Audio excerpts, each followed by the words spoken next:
Hey, this is Mare with Leo's Playground, here to do a quick break review on CluedUpp's Geogames. Before we get into it, don't forget, please like this video, subscribe to Leo's Playground so you don't miss any of the fun content that we upload onto the channel. If you're not familiar with CluedUpp's Geogames, it is a live action mystery that you have to solve in your local city. Similar to any kind of indoor escape room where you have to solve puzzles, answer questions, play games to get to an answer, solve the mystery. In this case, this weekend, my husband and I played the Alice in Wonderland GeoGame. The goal of this game was to, of course, save Alice. So once you sign up for your event in your local city, by the way, which we paid $40 for, you can have a team from 2 people up to 6 people for a flat rate of $40. We got a promo code. I don't know if it's one of those things where they always give you a promo code, but I think we got like a 50% off promo code. So it was $40, which I didn't think was too terrible. About a week before your event, they're going to send you an email, which is going to provide you with a starting point and a starting time, some basic details. They will not tell you where the starting point is prior to this email, so beware of that when you're booking your game. Now, once you get the details from your email, you're going to download the CluedUpp Geogames app. And if you download it early, it's not going to let you log in to the actual game itself. You can put in a code that they gave you, your voucher code, things like that. And then it'll have a countdown telling you how long until your game begins. And once your game does begin, your main screen on the app is going to look similar to this. So you're going to see a map of your city. It's kind of cool because you see your street names on there, any buildings that are nearby, things like that. You'll see everything around you on this map, obviously, because it is done by your location services on your telephone. So as you're following your map to your different locations that the app is telling you to go to, you're going to have little pop-ups that show up. For example, like this Cheshire Cat.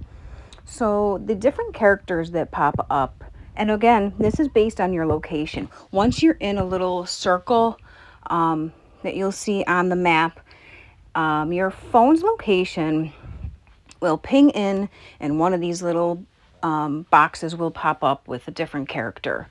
And basically, it's a clue, it's a game, it's a riddle, it's a question, things like that. And you have to just do whatever shows up in this particular dialogue box. Some of them were multiple choice questions. There were some that were fill in the blanks, solve the riddle, actually do a challenge. Some of them actually had to do a physical challenge, like shake your phone, things like that. But each dialogue that pops up generally has a different character asking you to do a different task. All right, so now that we've gone over what the game actually is, I'm going to go ahead and tell you some of what I thought were the pros and cons of this game, maybe to help you decide whether or not you want to play. So first, let's start with the pros. It was a very cool vibe. There were a lot of people in the city. A lot of them were dressed up as characters from Alice in Wonderland. The website actually promotes it. There's prizes for best costumes, best team name, best puppy dog costume. There's 5 or 6 prize categories, so that was kind of fun. Best time is one of the prizes as well. The app is pretty easy to follow, even if you're not familiar with the city that you're in. I really don't go to the city that much. I live in the suburbs. I don't go to the city that frequently. So I was a little bit nervous there. But the app is really easy to follow in telling you what directions to go to, things like that. The challenges were pretty fun and easy, okay? Even if you don't know the answer to one of them, it doesn't mean you can't continue the game. I think you just got a 1-minute penalty, for example, if you guessed wrong, something like that. If you were worried about having a fast time or something, I mean, I guess that would come into play. One of the cool things was also that you don't have to revisit spots that you've already been to. So you are walking around your city back and forth and back and forth and back and forth. It's great exercise, first of all. But if you've visited a character, for example, character asks you to find something. You go to another location and find the item that that character was looking for. Little exclamation point will show up on that character's picture on the map. And that means there's more information that that character has for you. You don't have to walk 2 blocks backwards to where you just came from just to see that character again. So that was a pretty good a feature on of the game. One of the last cool thing that I thought there was, in my opinion, that it did use your local locations around you. For example, some of the questions, they were a fill in the blank question, and it said, look around you to find your answer. And it literally was something that was around us. For example, one of our answers, it was a word that began with L and ended with Y. And there was a library, the building right next to us said library building. We looked up, it said library building, and library was the answer. So that was kind of neat that you literally used the buildings, monuments, things that were around you in the game. Now, some of the not so great things, in my opinion. While it is good exercise, it's a lot of walking. If you're not used to a lot of walking, you might not love this game because it is a lot of traveling in your city. I don't know about your city. Our city blocks are kind of big. So while they do try and put the clues in somewhat of an order, the clues will be, the locations you have to visit might be, block number 1, block number 2, block number 3, and those blocks are all in order. But at the same time, you're still walking 3 blocks to get to all 3 clues. It is also a very long game. When I did read about the game before signing up, it did say that generally it takes people 2 to 3 hours to complete. Personally, it took us 2.5 hours. Some of the people who won prizes for the best time, I think the best team finished in 49 minutes, which I'm not sure. They might have driven. I would think they might not have walked and used their vehicle instead. But we didn't really stop. We didn't dilly-dally around or anything like that. We played the game in a timely manner. We really didn't take breaks whatsoever. So, and it still took us a whole 2.5 hours. The app is easy. Like I said, it's easy to follow, but it didn't work all the time. Now, I have an Android, and Leo has an iPhone. So I was using my Android.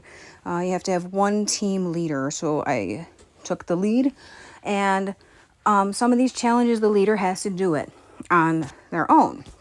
Now, each person does download the app, so they participate in all the challenges, but the leader has to participate no matter what. The other people can if they'd like to. So, with the app not working, there was one of the questions that required you to type an answer. My Android app was not letting me pull up the keyboard function. When we changed over to Leo's iPhone, you can change leadership at any time. So we changed leadership and put him in charge, and his app worked better on the iPhone. So keep that into account. I'm not sure. We heard another group also complaining that they weren't able to type in the letters. The other thing is sometimes when you got into the circle that the location was telling you to go to, it seemed like sometimes the location service wasn't picking up. Like it seemed like we were right on top of we were supposed to be sometimes. And it wasn't registering in the app, so I'm not sure what was happening there, but it was still sometimes a bit frustrating. There are time penalties in this game. If you don't answer questions properly, you can unlock locations without actually walking to them. We did that twice near the end of the game because we were just ready to be done after a while. Last but not least, they are constantly adding new locations when you think you're done. You know, while it was fun, like I said, after a couple hours, we were sort of ready to be done. And every time you solved a mystery, it seemed like there was a new location with a new clue that needed to be solved. So, like I said, it was fun, but rather long. So, at the end of the day, would I do this experience again? Yes, I would, but I think it would have to be a bit more condensed for me. If it wasn't 2.5 hours, I think I would 100% do it again because it was a fun, different, unique experience that I've never done before. So hopefully this will help you decide whether or not you should play the CluedUpp Geogames, location-based games. Make sure you like our video and subscribe to Leo's Playground. Thank you for taking a quick break with me to hear this review, and I look forward to taking another break with you soon. Take care.